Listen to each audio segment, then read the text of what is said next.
A strong partner and a strong friend in the telecoms and ICT industry.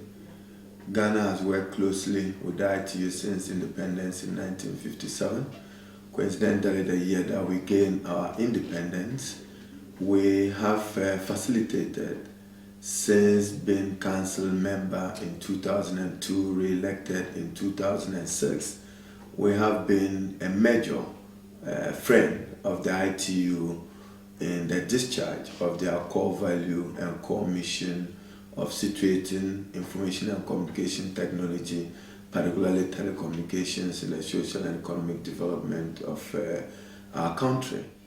We have benefited enormously from the expertise and the quality of human resource of not just the secretariat and management of ITU, but councillors, members from different parts of the world who have shared different experiences and insights into issues of technology, its evolution, next generation network, 3G networks, issues of convergence, and many other related issues. The ITU have been supportive lately in our efforts to fight cybercrime and to deal with the issue of protecting our cyberspace, and also on issues of standardization and regulation, in particular the issue of regulation. We are very encouraged by the inputs we've had from the ITU, and also matters relating to standardization. So our membership of ITU have been of tremendous benefit to Ghana as a country. And it's not surprising that today, Ghana, in terms of ICT development, we're doing pretty well. We have a tele-density of 67% with 6 major telephone operators with a customer or subscriber population exceeding 10 million. And we are situating ICT in our major development efforts. We have an e-government initiative.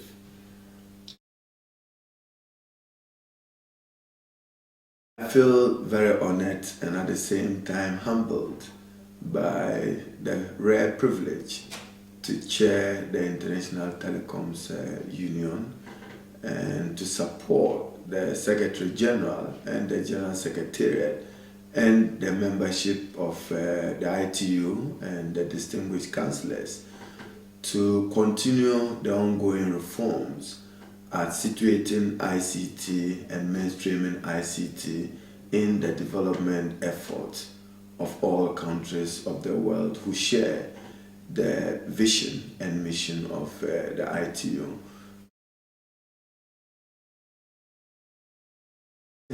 One of the major issues is to achieve harmonize the operational plan with the financial plan in order to achieve increased management efficiency, and also the adoption of key resolutions on issues of climate change, cybersecurity, and enhancing the private-public partnership.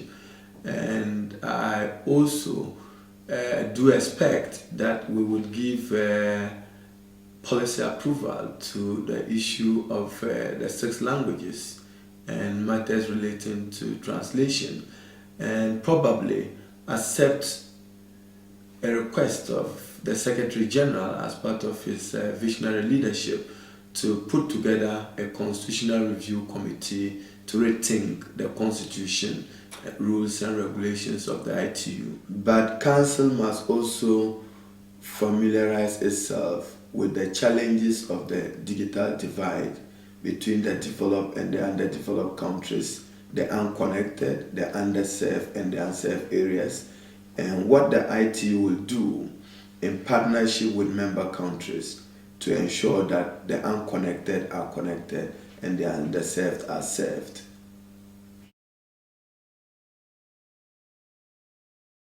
It afforded heads of states, ministers, the private sector, academics and researchers an opportunity to appreciate the role of ICT not just in emerging economies, but ICT as a facilitator and an enabler of our development effort. It afforded us an opportunity for heads of state and the leadership of industry to dialogue on what governments can do to create an enabling environment that enhances private sector participation in the telecom and other areas of the ICT industry. It also afforded ministers and chief executives an opportunity to look into how regulation can also be used to facilitate private sector initiative. There were other issues such as building competences and new skills in that area, and then strengthening public-private partnership within the arena of ICT. It afforded even industry players an opportunity to share how we can use ICT to leverage our commitment to ensure that the climate change agenda we contribute to achieving increased energy efficiency devices, applications, and network. So I think it was a useful forum. It's important to express appreciation to the organizers, in particular the Secretary General and Deputy Secretary General Zhao, for putting this wonderful initiative together. The last UN General Assembly devoted itself to a major policy debate on climate change. ICT can be used to leverage or to deal with the challenge of climate change in a number of ways. We should encourage the use and the production of energy efficient devices, applications, and network. And we should also ensure and promote the use of solar and environmentally friendly initiative in order that we can protect a green environment. There is an irrefutable fact that human activities have had a tremendous negative impact on climate change and have contributed to global warming. We need to use ICT to reduce this very worrying tendency or development. It's largely the issue of the digital divide between the developed and the underdeveloped world, and also for unserved and underserved areas. We look forward to the use of ICT for development, particularly how we use ICT to improve e-commerce, e-agriculture, e-health, e-governance. We want to see how we can further develop the new paperless phenomena and encourage people to do more without paper, and then to use ICT to reduce the cost of doing business. I am very encouraged by the leadership qualities and initiative of Secretary General Amadou Toure and his supporting staff.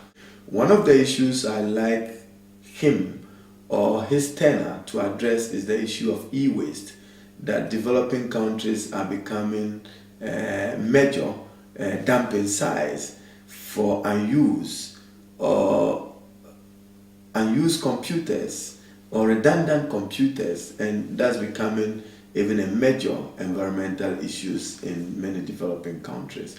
And we need to find answers to that. What the underdeveloped world needs is shared technology and not wasted or redundant transfer of unused technology. We need to protect our cyberspace and to ensure that people use the internet in particular for productive purposes and not for fraudulent and other immoral or unethical use of cyberspace. That will require strengthening international collaboration. One is happy to note the intervention of Impact and the establishment of cyber response centers across the world. Ghana has taken advantage of it. And then also to encourage the development of specific legislation which are country specific in order to deal with the menace of cybersecurity.